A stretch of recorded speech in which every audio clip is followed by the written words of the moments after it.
61 हिजरी में इमाम हुसैन शहीद हो गए, 64 हिजरी में यजीद मर गया और 67 हिजरी में मुख्तार सकफी ने बदला ले लिया। अल्लाह ताला ने अपने महबूब को वही फरमाई थी, याहया इब्ने ज़करिया के एवज में हमने 70,000 मारे हैं और तुम्हारे नवासे के एवज में 70,000 और मारे जाएंगे। कुल कितने हुए? 1,40,000।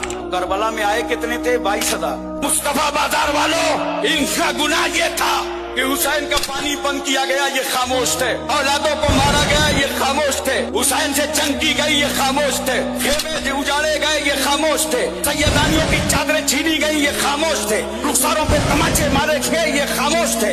इमाम अली मकाम का सरे अक्दस काट करके नेज़े पे घुमाया गया, ये खामोश थे। गोया 22,000 तो जंग कर रहे थे, बकिया जुल्म के खिलाफ सब खामोश थे।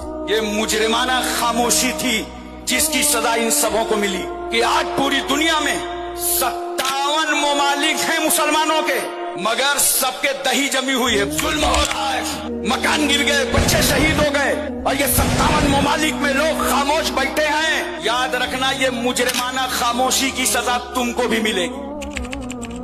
तुम्हारे मुल्क में जुल्म हो, जुल्म के खिलाफ आवाज उठाओ। इमाम अली मकाम का करबला में यही मकसद था, हक बोलो, चाहे अकेले रह जाओ। दुनिया तुम्हारा साथ छोड़ देगी मगर हक तुम्हारा साथ ना छोड़ेगा।